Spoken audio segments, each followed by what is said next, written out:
Nah, untuk kali ini posisi, penempatan para peserta agak sedikit berbeda dengan sebelumnya, sehingga bisa lebih interaktif di antara Kang Warso dengan, para peserta. Dan ternyata, para peserta jadi lebih aktif.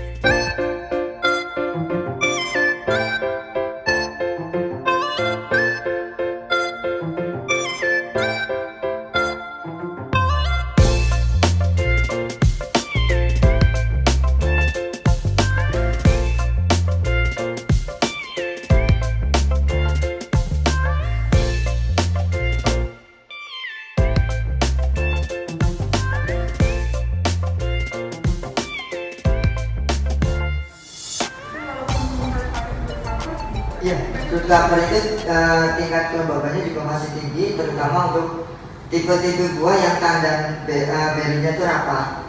Nah, kalau kita harus mengatur buahnya itu menjadi jarang sekali supaya di kebun kita tetap harus seleksi. Itu ada beberapa kriteria buah.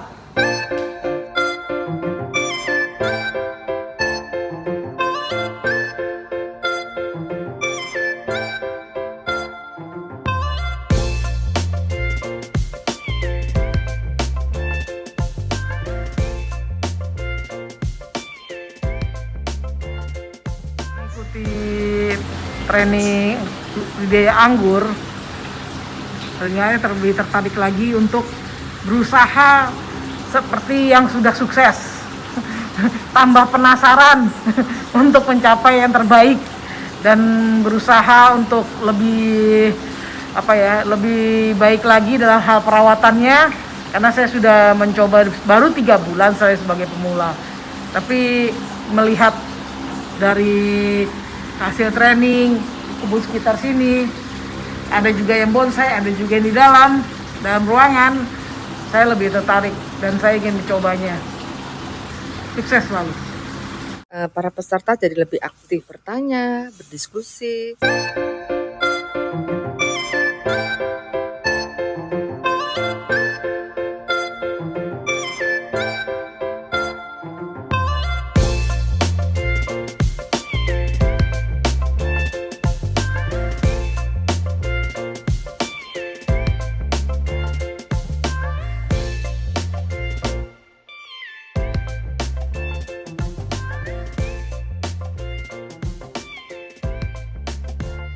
Kadang-kadang kita berpikir kalau mau nanam anggur tuh harus punya halaman luas.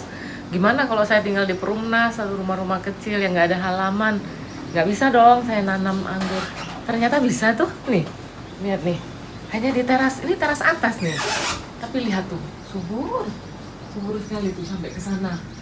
Dan ini cukup juga cahaya sih, memang utama perlu cahaya ya. Jadi kalau carikan asal ada cahaya ke teras kita, bisa kita tanam seperti ini. Dan ini di dalam pot semua, ini di dalam pot, tapi bisa subur sekali ya. Dan ini juga sudah ada yang mulai berbuah, jadi sekarang tidak ada alasan kalau mau memang pengen nanam anggur, bilang saya nggak bisa nanam karena nggak punya tanah. Ternyata bisa ya. Jadi dimanapun lahan sekecil apa, satu pohon kayak 2 pohon. Kalau lahan kita memang sangat sempit, halaman kita atau teras-teras kita bisa dimanfaatkan. Ini seperti ini bagus banget ini. Satu inspirasi ya. Mudah-mudahan teman-teman ini menginspirasi untuk ayo kita nanam anggur. Selain mempercantik rumah kita juga bisa healing, lihat yang keindahannya. Apalagi nanti kalau buahnya udah pating grandul gitu ya, sudah banyak. Aduh, itu hiburan yang sangat baik ya, daripada kita biarkan kosong. Coba periksa rumah kita ada lahan-lahan kecil yang bisa dimanfaatkan, tanam deh anggur, pasti oke. pakai nutrisi. Kebetulan saya memang hobi menanam anggur, tapi trik-trik detailnya itu belum tahu. Jadi di pelatihan ini diajarkan bagaimana kita dari dasar awal belum tahu apa-apa sampai bagaimana kita mempunyai tanaman yang sehat, yang bisa menghasilkan dengan baik ya, dari pemilihan bibit, lalu media tanam, sampai dia itu bagaimana pemupukan, sampai menghadapi hama-hama, sehingga sangat perlu bagi yang penghobi anggur. Saya rasa perlu mengikuti pelatihan seperti ini. Dan ternyata banyak alternatif penanaman anggur. Jadi bahkan di media-media yang kecil seperti ini pun itu bisa nanam anggur, dan ini bahkan menjadi hiasan. Kalau dipikir, daripada kita menghiasi ruangan kita dengan plastik-plastik daun, alangkah indahnya kalau kita tanam saja anggur yang betulan. Selain itu memberi oksigen bagi ruangan kita, juga menyegarkan mata kita, dan juga menyalurkan hobi kita, sehingga membuat kita lebih berbahagia. Penjaranan. Nah, ini rumusnya gini. Sebentar. Kita menghitung sub ya. Ini sub cluster namanya. Kalau satu ini namanya tandan. Ini sub cluster.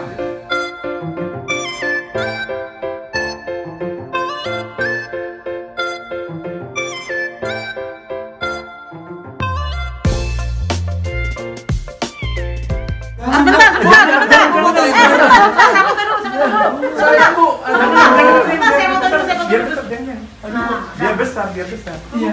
Orangnya mau di itu. Ini mau dipangkas. Mau dipangkas. Nah, Gede. ini mau di Yang bagus potongnya di mana? Enggak gedenya segede apa? Segede aja kan nanti. Yang dalam mau dipangkas kita. Mau dipruning. Ini mau dipotong. Oh. Dipotong. Aduh. Apa lagi, Bu? Apa lagi, Bu?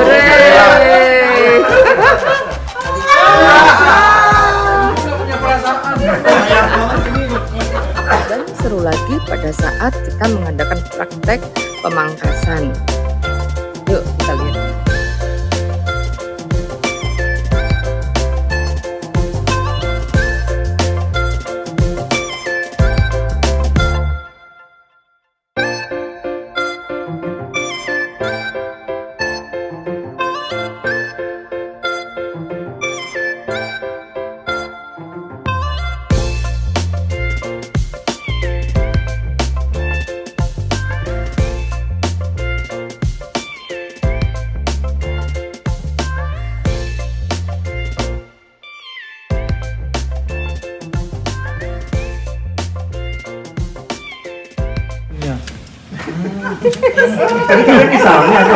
kan apa namanya? Harus Tiga.